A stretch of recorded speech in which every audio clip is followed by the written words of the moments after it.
Hey gang, Ronan here. As you can see in this game, we've got Lunar Lancer Alia playing the Tier 10 Royal Navy Light Cruiser Minotaur. Matchmaking, I'd say it's pretty brutal for a Minotaur. Got the Max Immelman as a CV in the game. Of course, both teams have one, but when your entire ship basically has paper armor and huge citadel, it's a big threat. And then a lot of BBs. 5 battleships to have to contend with, and fortunately,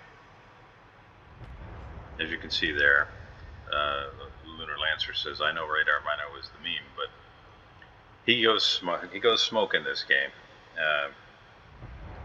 and he points out that he's all set up for AA, which is really the whole point of this particular game. You know, he sent it to me saying that he had effectively deplaned the CV by the end of the game. And I can tell you that toward the end of the game, based on what I read, he's essentially shooting aircraft off the deck as they're trying to take off. So I'm looking forward to seeing this. That is a rare thing, and I we'll just call that a teaser. I've been looking forward to watching this for that reason, and hopefully you'll be able to enjoy it with me. Now, the one thing that is not in large supply, which is really, really great, is that there's not a whole lot of radar to have to worry about. That's a pretty big deal. Smoke is not anywhere near as effective if you have to contend with 12-kilometer in particular radar.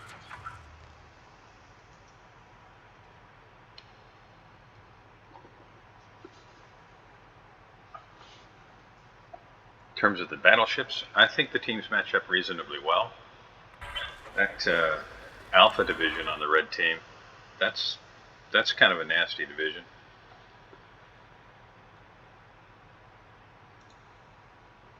Austin and Drake, well, that could be pretty nasty as well.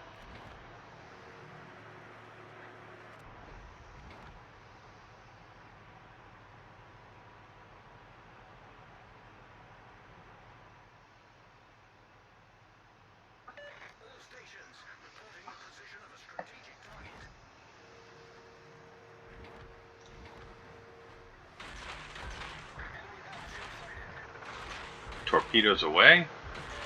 This is a great spot to launch torpedoes from if you're on this map. Generally, I am doing that in a destroyer, but with 10 kilometers range, works equally well from a Mino, and he's going to work on these aircraft. It's risky business being out here. That's 3 aircraft shot down. See, there are a lot of them there. Just positions himself kind of center, and he's wiggling the ship, trying to stay out of harm's way. Oh, he got really lucky there, as some shells came up on the broadside. Lines himself between the slow-moving Immelman torpedoes. Is he going to eat one here? It's going to be close. Nope, he's able to turn just enough to avoid eating any damage there.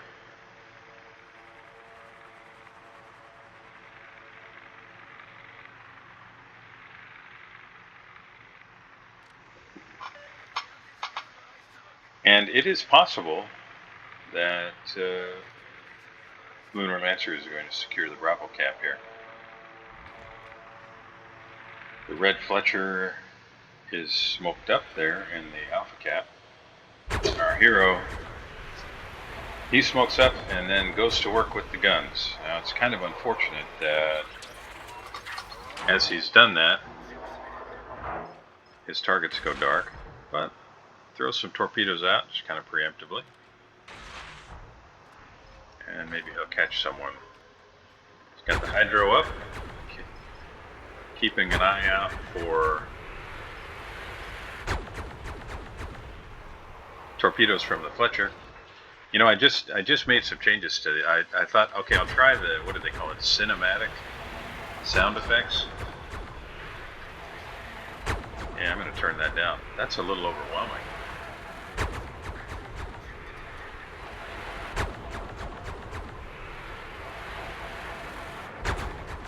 I'm going to go in and change that. That's way too much. Hang on just a sec.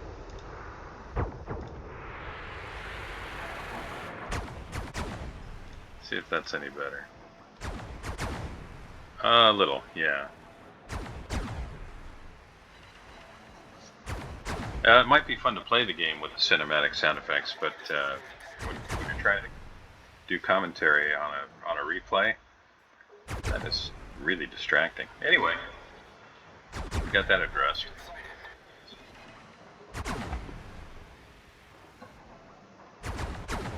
So we're about 5 minutes, 15 seconds in, and Lunar Lancer is sitting at 30,000 damage and counting. Plenty of targets. His smoke is up for another 42 seconds. Now he's going to have to be careful here because he's got Austin that is presumably putting himself in position to cross out of Charlie directly into Bravo. So my hope is to see Lunar Lancer Alia moving out of this smoke ahead of its running out, but we'll see. Immelman looks like he's planning to strike the Edinburgh, and Lunar Lancer decides, you know what, I'm going to shoot down some aircraft to help my Edinburgh.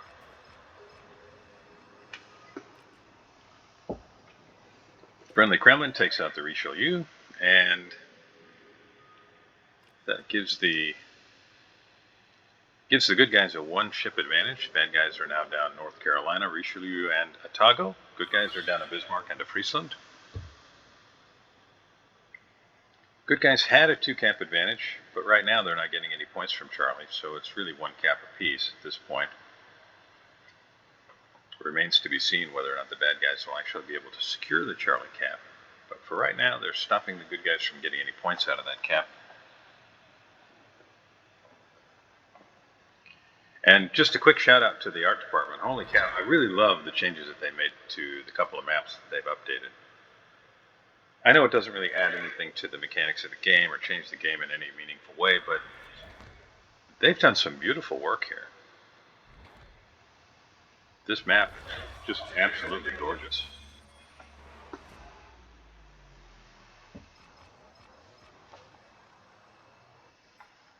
Marceau takes out the enemy Fletcher.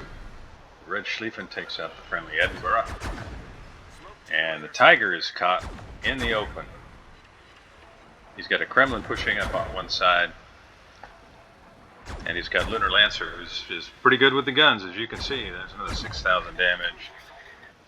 4,000. 5,000. 4,000. Yeah, the Tiger is in big trouble here and gets finished off by the Kremlin. So it'll be Kremlin, Marceau, and Lunar Lancer Alia in the Alpha cap.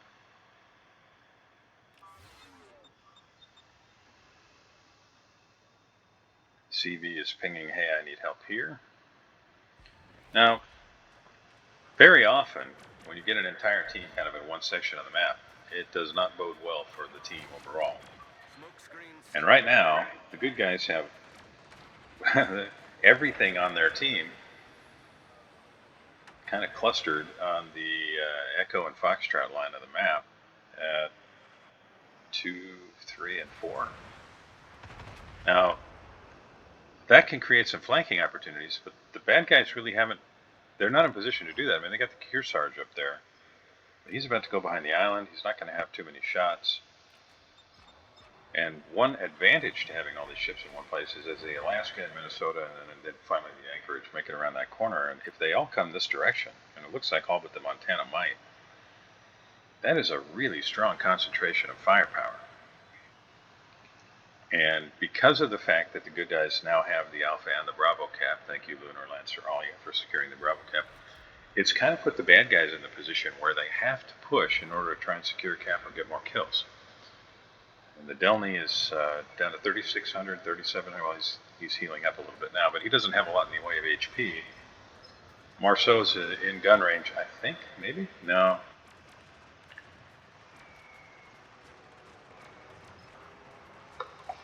Dangerous to sit here. I could see the aircraft coming, but maybe they're going to strike Montana. We'll see. Just outside of Lunar Lancer Alia's AA range. Here come the aircraft now. It looks like the CV intends to strike the Kremlin, and Lunar Lancer goes to work on those aircraft.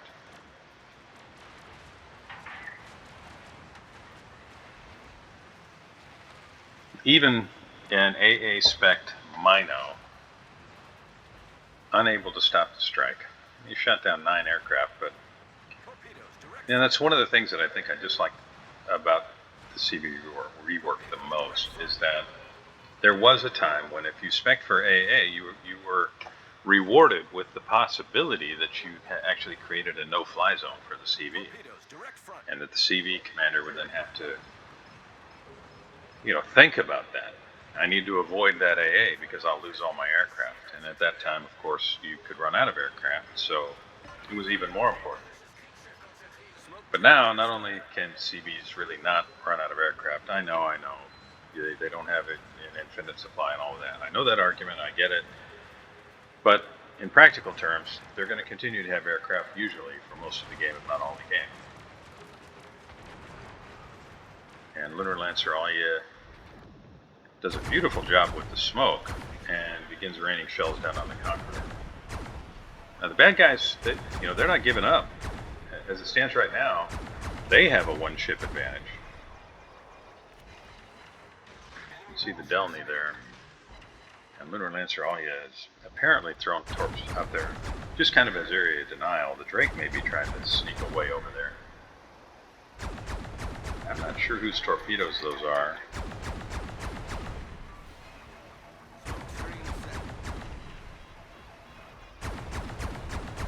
Lunar's going to have to inch forward here just a bit. Looks like maybe Schlieffen threw the torpedoes.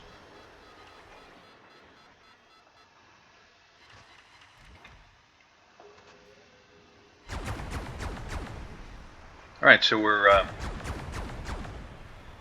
sitting at 8 minutes and 16 seconds remaining in the game, and Lunar Lancer is sitting at almost 99,000 damage and counting. Good guys still have 2 caps and 120 point, roughly, advantage. Marceau, you can see, is on the north end, pushing toward the Kearsarge, presumably to get some fires burning, but that Montana has put himself broadside to the Kearsarge, and Immelman actually finishes him off. Delny starts pushing in, and it won't be long, I think, until the red guys are in the Bravo cap.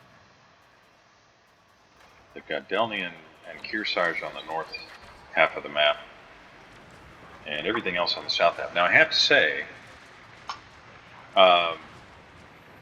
as the CV tries to strike Lunar Lancer Alya, that in terms of HP, the Schlieffen and Kearsarge are looking pretty decent, but and of course the red CV. Austin and Delny are pretty banged up.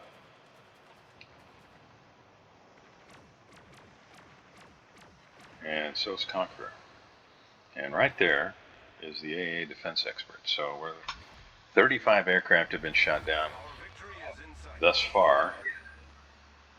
And Mr. Automated Radio Announcer is telling us that victory is within sight. And I guess it is, but Delny's going to secure the Bravo cap, I think. And that's going to change the complexion of the game quite a bit. And you can see the Immelman does not have a full complement of aircraft anymore when he's making these attacks. He's still got 6 minutes 22 seconds. Yeah, Immelman's his aircraft reserves are greatly depleted, and Lunar Lancer Alya is, well, he's offering protection to the Alaska. You don't see this kind of teamwork very often, so my hat is off to you, Lunar Lancer Alya, for helping keep your Alaska safe from aircraft attack. Now, will the Immelman be able to get an attack away? Yeah, almost certainly, but not that time. And Lunar Lancer Alya goes to work on the Delny. Shell's a little behind him at this point. Looks like a little bit better now that Delny's angled away.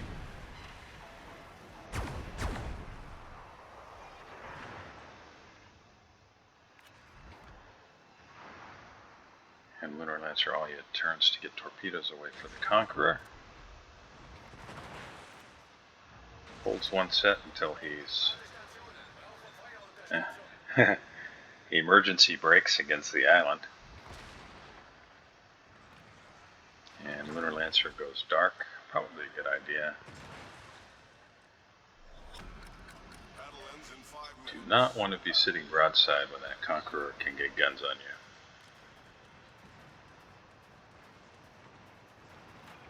Himmelman's coming in with skip bombers.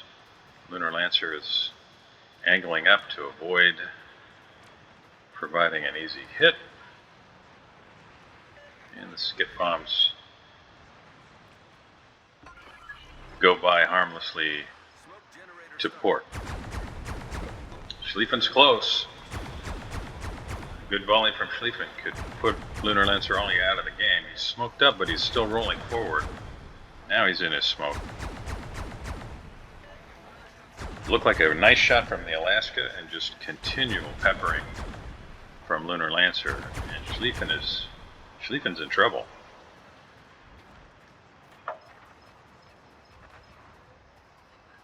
Schlieffen is finished off by Alaska, and simultaneously, Alaska is finished off by Schlieffen. Lunar Lancer lights up the hydro, spots the torpedoes, and begins raining shells on top of the Conqueror. Now you can see he's aiming high. He wants to hit the superstructure. Ooh, that AP is scary. Yeah, that was really close. And now, this game is all over but shouting. And a lot happened there very quickly, but the bad guys are down to just their CV. Lunar Lancer Alia, with one ship sunk, 137,000 damage and counting. And the Marceau with 3 kills. Himmelman, no kills, but presumably decent damage to help out. Marceau is securing, well, he's trying to secure the Charlie Cap. It remains to be seen whether he's going to be able to do it, but the good guys with 928 points and counting seem to have this game firmly in the bag. And Lunar Lancer now just raining shells down on the Himmelman. And pushing right at him. I have to say, this is a joy to see. I love any game where I'm able to put shells on a CV. In fact, I did one not too long ago just within the last few days, where I was able to finish off a CV on a Miyoko of all things. Now we're up over 160,000 damage, and this game is getting closer and closer to being over. Now the Himmelman has some secondaries. And the Minotaur doesn't have any armor, so will the torpedoes hit? If they do, this is all over. So thanks for sending me this replay file. Lunar Lancer Alia, really appreciate it. Himmelman avoids the torpedoes. This was really fun to watch. Those of you joining me, thank you very much. Hope you enjoyed this, and I'll see you next time.